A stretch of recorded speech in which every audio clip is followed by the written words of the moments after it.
Hello, welcome back to Monday Night Football Slate Breakdown 4. We got the Broncos at the Bills. Should be an interesting game. It is a 7-point spread, but I think there's a lot of different ways we can go here for DFS.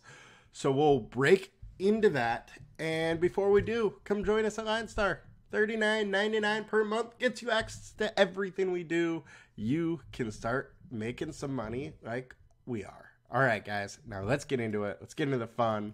Jump into this this game here. Now, I'm going to do what I did on the Sunday show and break down everything like this, where we have ownership on one side and we can do the matchups on this. Start by a little bit of a breakdown of the slate itself. Once again, Dawson Knox is still out, but we do have a 47-point total, so there is going to be some offense. The Bills' defense has looked way worse lately as they've just been absolutely decimated by injury. Broncos, on the other side, their defense was terrible to start the year, and they have slowly started to get a little bit better. Another thing to note is the Broncos are coming out of a bye. They have had 2 weeks to prepare for the Bills. And oftentimes at a bye, that is when we may see some changes to how much a player plays. Marvin Mims is one that I am looking directly at when I say that. He had his biggest snap count of his career so far last week. Could he have another step up? That's something that, we're waiting to see, but it is an interesting take on this slate. All right. Now let's get into the game a little bit. Weather's not that much of a concern. Mid-50s. Wind isn't too bad. Now, starting off on quarterback. All right, so we got Wilson with the better matchup. Denver has actually done pretty good versus the quarterback lately. They have kept Mahomes under 20 in 2 of the last 3 weeks, and Jordan Love obviously didn't get over 20. They have given up some very big games, but there was a defensive shift that happened from week 4 to 5. Ever since that, they have been much, much better defensively. So that's something to watch here. Now, Josh Allen is Josh Allen.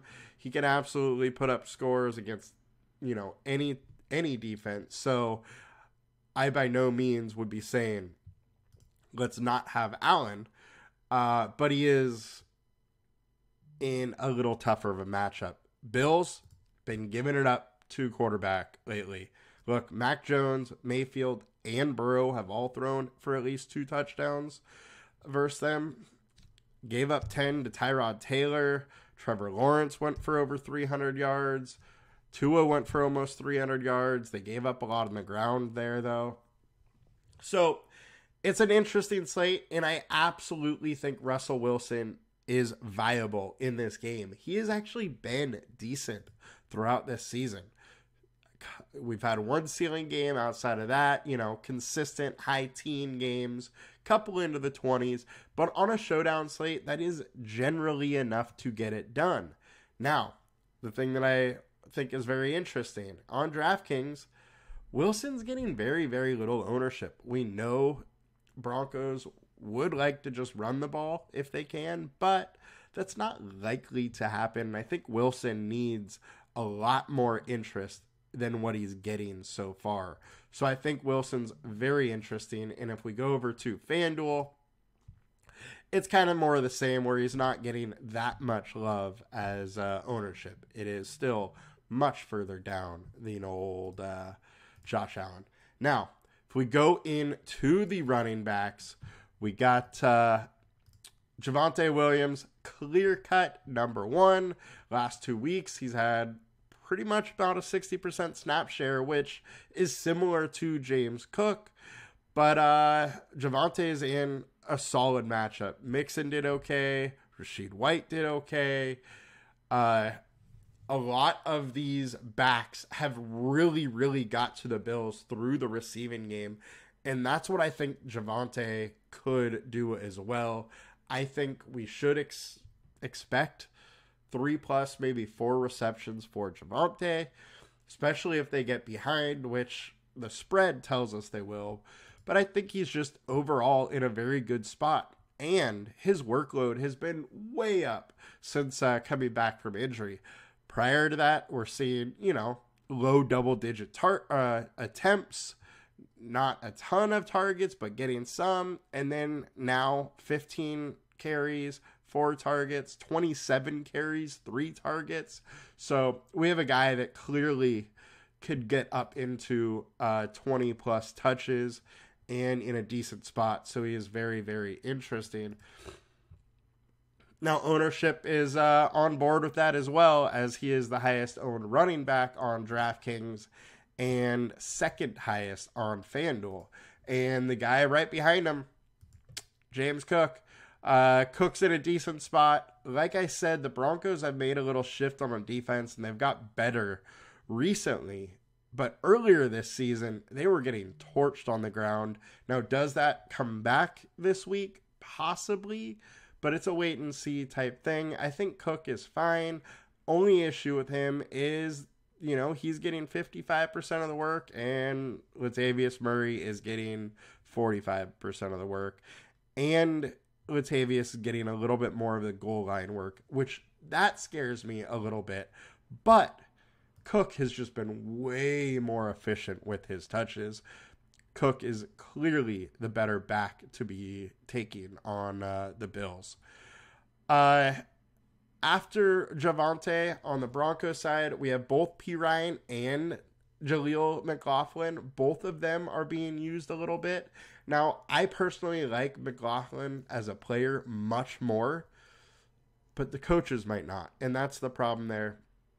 I think it is worthy to take some shots of McLaughlin, but his usage has gone down into the bye and not gone up. So that does worry me a little bit, but at his low ownership, I think it's at least interesting to take some shots on McLaughlin. But for this slate in particular, I think all of these running backs are in play. Ownership's not too crazy, and they all could be useful in this matchup. So it's an interesting spot to take some shots at some low ownership as well. But Javonte and James Cook are clearly the top 2 options. Now, getting over to wide receivers here.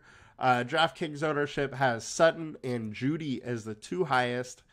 And Sutton is the best matchup. I think Sutton clearly is in a great spot to get a touchdown here. But one of the guys that is way low on ownership and popping him on the matchup tool that I really want to dig into is Marvin Mims. So Mims, although he didn't do much versus Kansas City, he had the most snaps he's had all year long. He played almost 40%. Thus, that's why his ownership is so low. But he is a guy that has big play threat, 2 receptions for 113 and a touchdown, 3 receptions for 73 yards. He is a guy that can really, really break the slate with a single reception. So I think he's very interesting. And coming off the bye, I think there is a path to him playing more. If this guy gets 50 plus, snaps at his price, he could absolutely smash in this matchup. The one thing I also want to bring up is in the betting markets. This is a guy that you could go alt yards on. I think plus 60 yards is like 12-1 right now. So I do have a couple bets on that one. Will it hit, or will it likely hit? Probably not. But I think there is at least a 30% chance of it hitting, and at 12-1, I got to take that bet. So I think Marvin Mims is interesting, and I like that spot for him. Wide receiver 3 on the Bills. It could be Hardy. It could be Khalil Shakur. Shakur is where a lot of the field thinks it'll be going. He did have more snaps last week, but this wide receiver spot has changed over a couple times for the Bills, so not totally sure who it is. Shakir or Hardy both look kind of interesting, and Hardy is super, super cheap. Judy, Buffalo's kind of been shutting down the wide receiver one, so I don't absolutely love it, but I don't mind it either. Judy is a good route runner, can definitely get open. And Gabe Davis, he's a little lower on our matchup tool. However, he does show up really good in DVOA rankings. So I think Gabe Davis has a clear path to success here, whereas it's obviously a tough matchup for Stephon Diggs, who's at the bottom of our matchup tool. So that's how the wide receiver breaks down. And looking at FanDuel ownership here, because I've had DraftKings up, Judy is highest owned, which at that, I think he's kind of a fade. Shakur is there, but then we got Sutton, we got Gabe Davis, we have Marvin Mims. Those guys are very interesting. Now, Diggs is going to be higher owned than 6%. He just probably shouldn't be super high owned on this slate. As far as his ownership on a primetime game, it's going to be much lower than what it normally would be. So at low ownership, you got to consider Diggs. At high ownership, he's a hard fade to me. All right, now let's get into the tight end spot here. And look, Dalton Kincaid is in an absolutely great matchup. And the dude has just been killing it the last 3 weeks. Averaging, I think, 7.6 receptions over that span, 73 yards, and he should just get peppered with targets once again. So I love the matchup for him. Troutman is fine. He's going to get a couple looks. He's super cheap on DraftKings. So because he's so cheap on DraftKings, I think he's in play, but I just don't love it. He is a touchdown or bust type player. Hasn't really done much outside of the one game he got a touchdown in week 1 where he got 5 targets, but still only 35 yards. That's kind of who he is. He's just going to fall down wherever he catches the ball pretty much. Ownership-wise, I do think Kincaid on DraftKings at 28% is probably a little bit too low due to the fact that it is PPR and he's going to get a lot of receptions.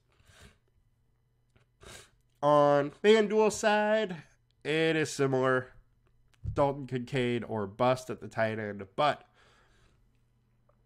with tight end, you always need to kind of consider them the low-owned guys on FanDuel or DraftKings because they are good chances for touchdowns.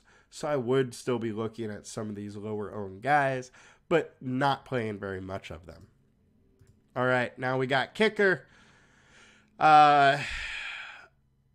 Bass is likely to score more due to the fact that they have the higher implied team total and a little higher matchup here.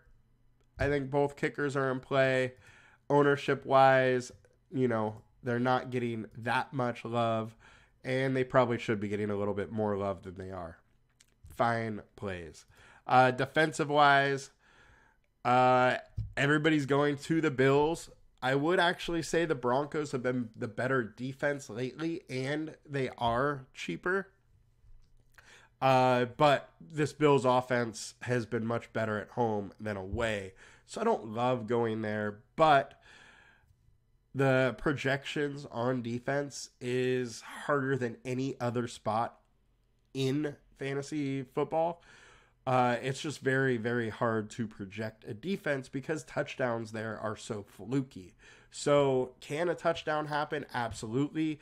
Is there a better, more than a 5% chance or 3% chance of a touchdown? Probably. So I think they are worthy to play at their ownership. They're just not absolutely smash plays, but they will help you get a little different. So all in all, I think the slate is a very interesting one, and there's some clear leverage spots that we can take, and I think that that's really how we need to be going about this slate is go after the leverage that's there, and hopefully one of you is able to win the big money. All right, guys, have a good one. I will be back for the Thursday night show, likely on Wednesday. And I'll be doing my NBA DFS shows as always. Thanks, guys. Have a good one. Talk to you soon.